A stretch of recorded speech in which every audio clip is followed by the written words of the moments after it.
I will now turn to the events that came to light last week. And I think it is important to recognize that this is an ongoing law enforcement investigation. Information I am sharing is not information received from law enforcement, but rather held at the Elections Division. But we are being very careful not to compromise an ongoing investigation. So, as has been reported, allegedly last week, 250 Maine absentee ballots were allegedly delivered to an unnamed individual in Newburgh, Maine, in her Amazon delivery box, obviously outside of the appropriate chain of custody. As soon as we became aware of that situation, I directed my Secretary of State's Law Enforcement Division to investigate. That division is working closely in collaboration with the Maine Office of Attorney General, with the support of Maine State Police, in collaboration with federal law enforcement partners, including the Federal Bureau of Investigation and the U.S. Postal Service investigation team, to determine what happened. We have received regular updates on the progress of the investigation. I have full confidence that law enforcement will determine who is responsible, and any bad actor will be held accountable. We will not stop until we have answers. Again, I am limited in what I can share, but I do want to share some facts. On Tuesday, the City of Ellsworth received 2 boxes of absentee ballots, as planned. One of those boxes did not contain 5 packets of ballots totaling 250 ballots. They were missing. The Ellsworth Clerk's Office did exactly what we always instruct clerks to do. They notified the Elections Division of the missing ballots, initiating protocols that the Election Division always follows to reach out to our partners, including the printer and authorized carrier, to investigate what happened. Also on Tuesday, as publicly reported, an unnamed woman in Newburgh, Maine, allegedly received 5 packets of Maine absentee ballots in an Amazon box. The unnamed woman's legislator and a conservative blogger were contacted and notified of events, but at no point on Tuesday did anyone in Newburgh contact the Secretary of State's Elections Division or law enforcement. A conservative blogger emailed a staff person at the Secretary of State's office at 1:31 a.m. on Wednesday, noting that he would post online immediately. The Newburgh Town Office called the Elections Division at 8 a.m. promptly on Wednesday morning to report the ballots received.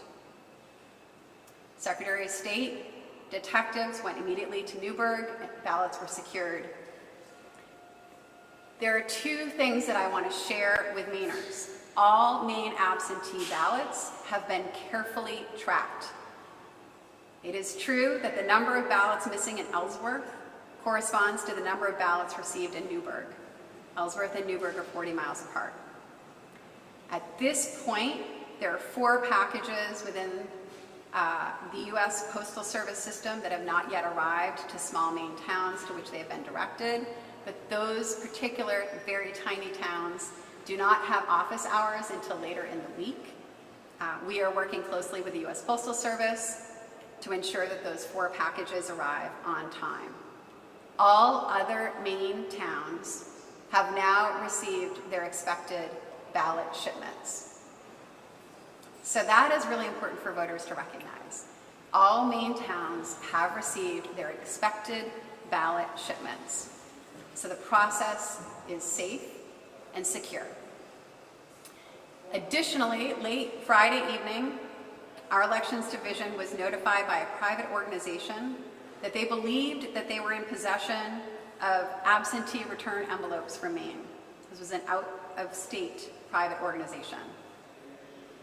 I directed law enforcement to expand the investigation to include the delivery of absentee ballot return envelopes.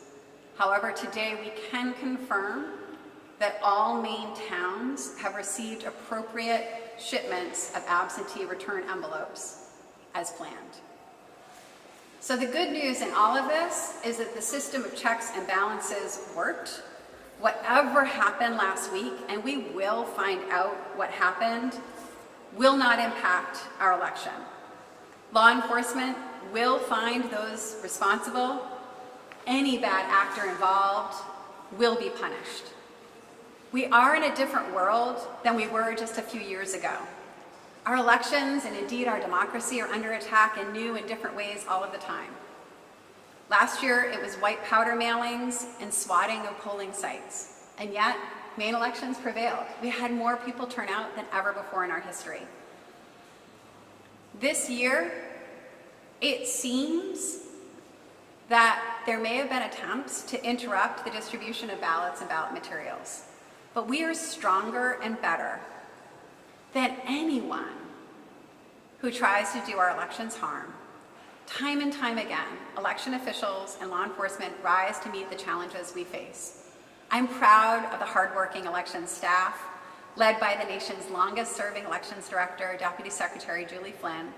I'm proud of the Maine city, town, and clerks who work tirelessly on the front lines of our democracy to run our elections. I'm grateful to our law enforcement partners at every level who are dedicated to finding the truth and running down anyone who would do us harm. And I'm proud of the Maine people who time and time again volunteer and vote to make us one of the best states in the nation in voter participation. Election officials are the world's best contingency planners. We will adapt, as we always do, to stay one step ahead of the bad actors who seek to interfere with our elections. Maine elections are free, safe, and secure, and I have confidence that this November we will once again lead the nation in safe and secure elections.